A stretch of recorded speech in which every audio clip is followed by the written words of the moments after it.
Bapak, Ibu, dan saudara-saudari yang terkasih, bolehkah kita ini berjualan di gereja? Boleh nggak sih kita ini jualan sekalipun itu hanya di halaman gereja, di halaman parkir gereja? Bolehkah kita ini berjualan? Boleh?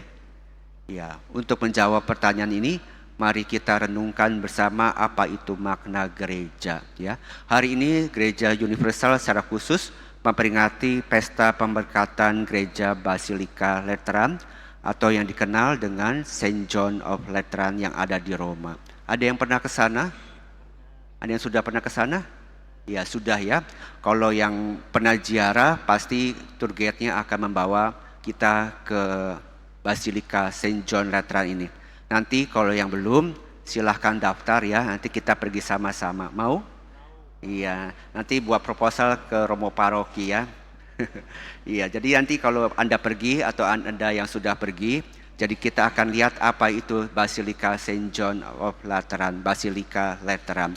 Jadi Basilika Saint John Lateran ini salah satu basilika yang utama yang ada di dunia. Jadi ada berapa basilika? Ada 4 ya.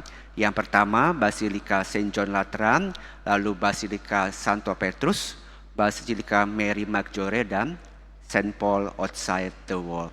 Mengapa istimewa Saint John Lateran ini ketimbang ketiga basilika yang lain?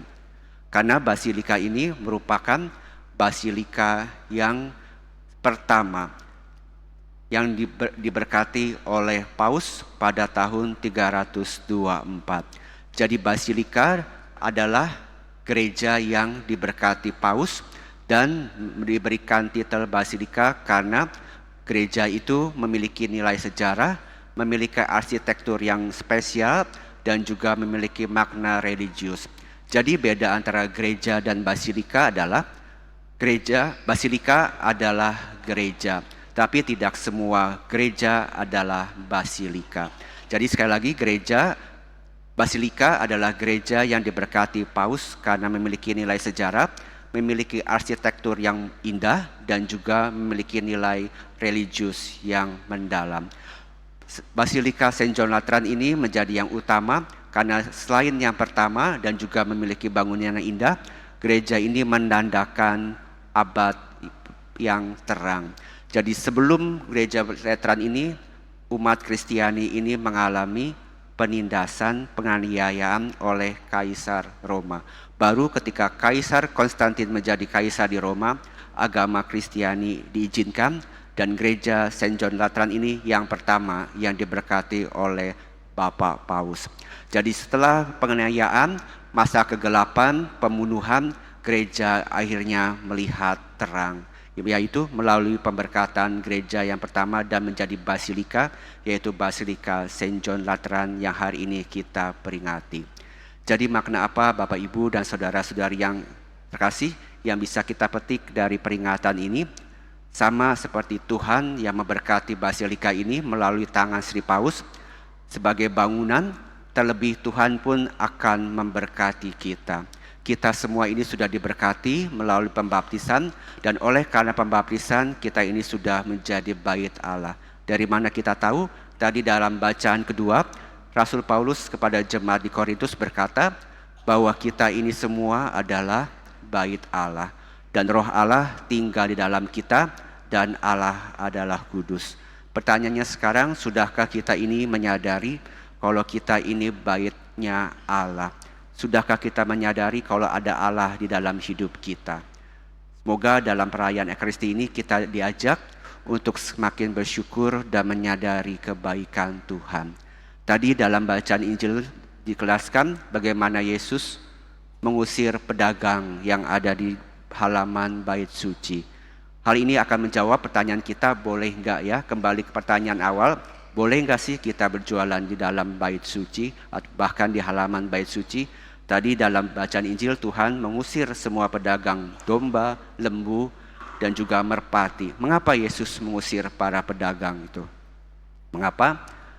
Karena kita lihat konteksnya terlebih dahulu ya. Karena pada saat itu adalah perayaan Paskah. Perayaan Paskah ini perayaan yang besar ya, yang ada di Yerusalem, dan semua orang dari penjuru dunia itu datang untuk beribadah.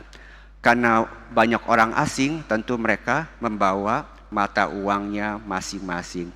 Dan untuk mempersembahkan kurban syukur, mereka ini harus wajib membeli hewan persembahan, entah itu merpati, domba, lembu, yang hanya dijual di halaman bait suci. Dan karena kalau orang ini orang asing dan membawa uang asing, uangnya ini perlu ditukar ke dalam mata uang Yahudi. Dan nilai tukarnya itu rendah sekali ya.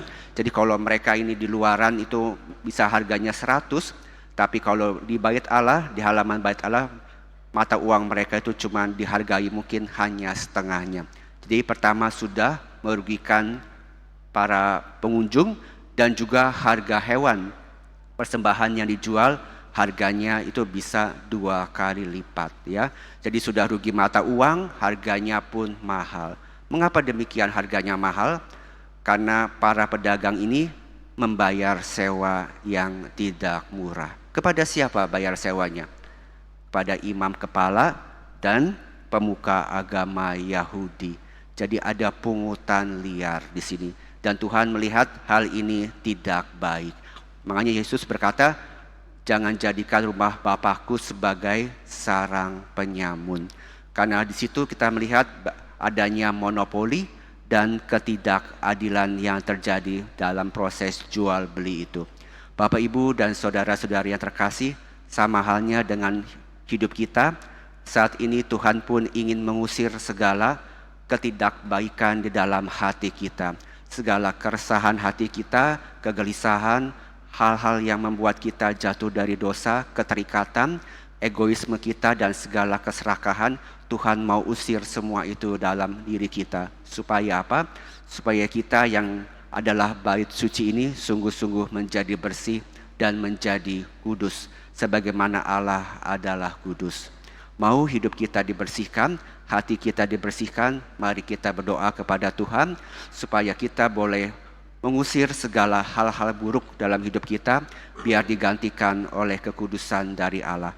Peringatan ini juga ingin menunjukkan kepada kita bahwa gereja Katolik adalah gereja yang universal. Sekalipun Basilika Saint John Lateran ini ada di Roma, tapi gereja mengundang kita semua, baik yang ada di Indonesia dan dari belahan manapun, belahan dunia manapun, hari ini kita memperingati liturgi yang sama. Semua ini mengajak kita untuk hidup dalam kesatuan sebagai gereja yang satu, kudus, dan apostolik. Sungguh mari kita berdoa bersama, jadikan hidup kita, tubuh kita sebagai bait Allah yang kudus. Caranya, tubuh jasmani ini kita pelihara dengan pola hidup yang sehat. Kita menjaga kebugaran tubuh kita dengan makan yang bergizi, menjauhkan dari hal-hal yang tidak baik, minuman, rokok, dan segalanya, supaya tubuh kita sehat. Dan bagaimana yang kedua, menjaga tubuh rohani ini tetap sehat, yaitu dengan hidup dalam kebenaran dan kekudusan, sehingga tubuh kita menjadi bait Allah yang suci, dan kita bisa menjadi rumah doa. Apa artinya itu rumah doa? Yaitu ketika kita berdoa, doa-doa kita boleh didengarkan Tuhan. Hal ini seperti yang menjadi nubuat Nabi Yehezkiel dalam bacaan pertama. Kalau Allah ada di dalam hidup kita dan kita boleh tinggal di dalam Allah, maka doa-doa kita ini seperti pohon yang ditanam di tepi aliran air yang akan berbuah. Yang artinya doa-doa kita pasti didengar Tuhan, berbuah dan menjadi berkat untuk diri kita dan untuk semua orang yang kita doakan. Semoga demikian, Tuhan memberkati.